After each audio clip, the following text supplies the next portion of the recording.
আসসালামু আলাইকুম। আমি নাফিজা শিলা। সবাইকে ওয়েলকাম করছি আমার নতুন একটা ভিডিও দেখার জন্য। আমার আজকের আয়োজন একটা কাঁচা আমের চাটনি রেসিপি বা আচার রেসিপি। আজকের রেসিপিটা একদম সহজভাবে দেখানোর চেষ্টা করব। আর এই চাটনিটা এত বেশি টেস্টি যে কাঁচা আম ফুরিয়ে যাওয়ার আগে অবশ্যই একবার হলেও ট্রাই করে দেখবেন। আর বানানো একদম সহজ।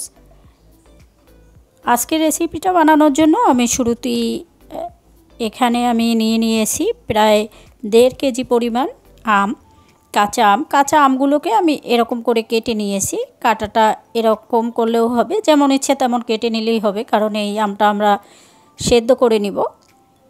আমটাকে আমরা একদমই গলিয়ে নেব, এটা যেমন ইচ্ছে তেমন কাটলেই হবে। আমি লবণ দিয়ে দিলাম স্বাদ মতো, আর দিয়ে দিলাম এখানে হলুদের গুঁড়ো 1/2 চামচের একটু কম দিয়ে তারপরে এখানে দিয়ে দেব 1/2 কাপ পরিমাণ পানি। এখানে আম থেকেও পানি উঠবে, আর সেটা দিয়ে আমাদের আমটা সেদ্ধ হয়ে যাবে। আম সেদ্ধ হতে খুব একটা সময় লাগে না। আমরা আমগুলোকে চুলোতে বসিয়ে দিয়েছি, আর লবণ আর হলুদ যেগুলো দিয়েছিলাম সেগুলোকে খুব সুন্দর করে মিশিয়ে নেব, পুরো আমের গায়ে যেন লেগে যায়। মেশানো হয়ে গেছে আমার। আর চুলাটাও কিন্তু আমি জ্বালিয়ে দিয়েছি। চুলাটা জ্বালিয়ে দিয়ে আমরা এই আমগুলোকে সেদ্ধ হতে রেখে দেব। আর এজন্য আমি ঢাকা দিয়ে দিলাম। 5-7 মিনিটের মধ্যেই আমাদের আমটা সেদ্ধ হয়ে যাবে। দেখেন, আমের থেকে আমি ঢাকনাটা তুলে দিয়েছি, আর আমের চেহারা কিন্তু চেঞ্জ হয়ে গেছে। আমগুলো মোটামুটি সেদ্ধ হয়ে গেছে। এবার চুলায় আর ঢাকা দিতে হবে না, এবার এভাবেই আমাদের আমটা সেদ্ধ হয়ে যাবে।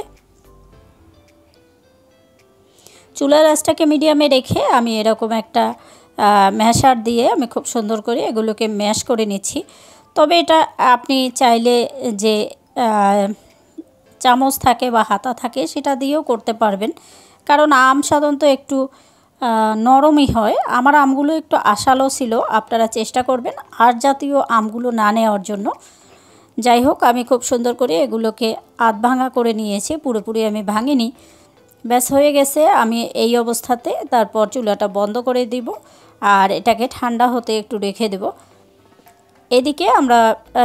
এদিকে একটা চুলোতে প্যান বসিয়ে দিয়ে 1 কাপ পরিমাণ তেল দিয়ে দিয়েছি। আমি যে পরিমাণ বানাবো তাতে আমার 1 কাপ পরিমাণই হবে, তবে আপনাদের কম বেশি লাগতে পারে। 1 টেবিল চামচ পরিমাণ দিয়ে দিলাম রসুন বাটা, আর 1 টেবিল চামচ পরিমাণ দিয়ে দিলাম এখানে সরিষা বাটা। আমি এখানে সাদা সরিষা দিয়েছি, তবে চাইলে আপনারা লাল আর হলুদ যে সরিষাটা বা সাদা সরিষাটা এটা মিশিয়ে দিতে পারবেন। সরিষাটাকে কিন্তু অবশ্যই এখানে সিরকা বা ভিনেগার দিয়ে পেস্ট করে নেবেন। 1 কাপ পরিমাণ গুড় দিয়ে দিলাম। আমি এই আচারটা গুড় আর চিনি মিশিয়ে আমি করব। গুড় দিলে এতে সুন্দর একটা ফ্লেভার আসবে, আবার কালারটাও সুন্দর হবে। চিনি দিয়ে দিলাম 1 কাপ পরিমাণ। আমি যে পরিমাণ করব তাতে আমার এতেই হবে।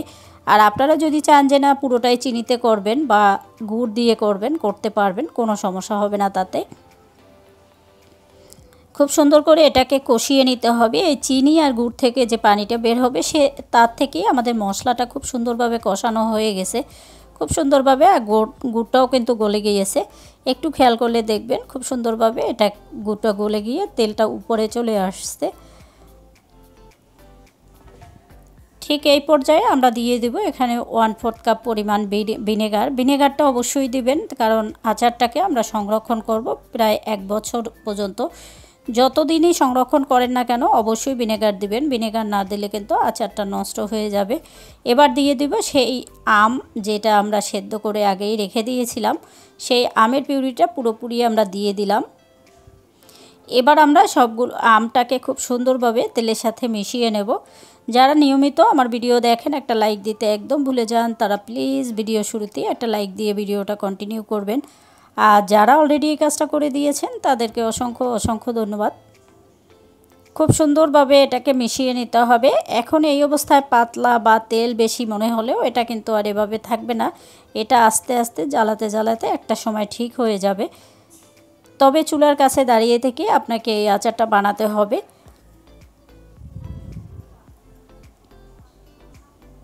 খুব সুন্দরভাবে হতে থাকবে। এদিকে আমি দিয়ে দিলাম 1/2 চামচ পরিমাণ লাল মরিচের গুঁড়ো। জালের পরিমাণটা আপনারা বেশি চাইলে সেক্ষেত্রে কিন্তু আরেকটু জালের পরিমাণটা বাড়িয়ে দিতে পারেন বা কমিয়েও দিতে পারেন। আমি 1/2 চামচ পরিমাণ দিয়ে দিয়েছি। খুব সুন্দরভাবে মরিচটাকে মিশিয়ে নিতে হবে আমের সাথে। মেশানো হয়ে গেছে। এটাকে আমরা চুলার আঁচটাকে কিন্তু মিডিয়ামে রেখে কাজগুলো করব। এবার দিয়ে দিলাম আমি এখানে গরম মশলার গুঁড়ো 1 চামচ পরিমাণ। আমি সবগুলো গুঁড়ো মশলা দিব, এখানে কোনো রকম আমি আস্ত মশলা দিব না, তবে চাইলে আপনারা আস্ত মশলা অ্যাড করতে পারবেন। খুব সুন্দরভাবে মিশিয়ে নিতে হবে। একটা একটা মশলা দিব আর একটা একটা আমি খুব সুন্দরভাবে আমের সাথে মিশিয়ে নেব। মেশানো হয়ে গেছে আমাদের আমটাও কিন্তু আস্তে আস্তে ঘন হতে শুরু করবে। এবার দিয়ে দিলাম আমি ভাজা জিরার গুঁড়ো 1 চামচ পরিমাণ। এটাকেও খুব সুন্দর করে মিশিয়ে নিতে হবে, আস্তে আস্তে করে মিশিয়ে নিতে হবে। এখানে আমি সবগুলো মশলা 1 চামচ পরিমাণ দিয়ে দিয়েছি, আর আপনারা চাইলে কম বেশি করতে পারবেন। আমার যে পরিমাণ আচার তাতে আমার এইভাবে দিলেই হবে মশলা।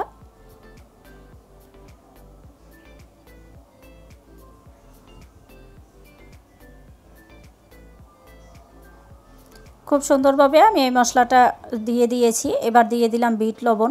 চেষ্টা করবেন বিট লবণ দেওয়ার জন্য। আমরা আম সেদ্ধ করার সময় কিন্তু লবণ দিয়েছিলাম, তাই এখানে বিট লবণটা দেওয়ার সময় আপনাকে অবশ্যই খেয়াল রাখতে হবে। আর বিট লবণ দিলে আচারের স্বাদ অনেক বেড়ে যায়, আবার আচারটাও ভালো লাগে খেতে, এই আর কি। আপনারা চাইলে এমনি লবণ যেটা নর্মাল যে লবণটা সেটাও দিতে পারবেন। ব্যাস হয়ে গেছে। দেখেন খুব সুন্দর একটা কালার শুরু করে দিয়েছে, খুবই সুন্দর একটা কালার আসছে। আমরা এই আমটাকে আরেকটু কমাবো।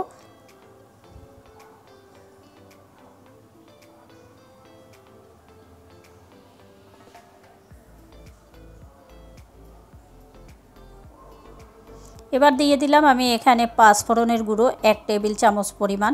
আমি এটা শেষের দিকে দিয়েছি, কারণ না হয় প্রথম দিকে দিলে এটার ফ্লেভারটা চলে যাবে, আর আচারের ভিতরে 5 ফোড়ন না দিলে একেবারেই হয় না। তাই চেষ্টা করবেন 5 ফোড়ন, মানে এটা ভাজা একটা মশলা, 5 ফোড়ন সব মশলা মেশানোই থাকে এটার ভিতরে। খুব সুন্দর করে দিয়ে তারপর আবার মিশিয়ে নেব। আর এই কাজটা আপনাকে লাস্টের দিক দিয়ে করতে হবে, শেষের দিক থেকে, তাহলে কিন্তু এই ফ্লেভারটা একেবারেই থেকে যাবে, আর আচারটা খেতে ভীষণ ভালো লাগবে। এই আচারটায় অতিরিক্ত মশলা দিতে হয় না, তবে খেতে ভীষণ টেস্টি হয়।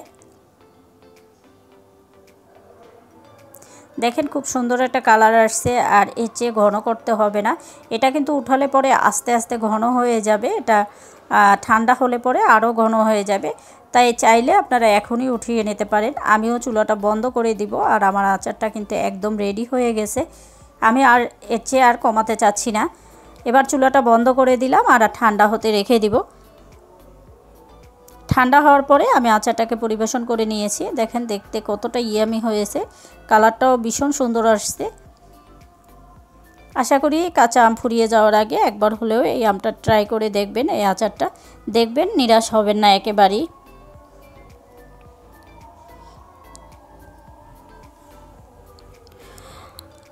আশা করি আমার আজকের এই আমের আচারটা আপনাদের ভীষণ ভালো লেগেছে। ভালো লাগলে লাইক দিয়ে সাথে থাকবেন, বেশি ভালো লাগলে শেয়ার করতে পারেন আপনার ফ্রেন্ডস অ্যান্ড ফ্যামিলির সাথে। আজকে আর বাড়াবো না, সবাই ভালো থাকবেন, সুস্থ থাকবেন, নিরাপদে থাকবেন। নতুন একটা ভিডিও দেখার আমন্ত্রণ জানিয়ে আজকের মতো আল্লাহ হাফেজ।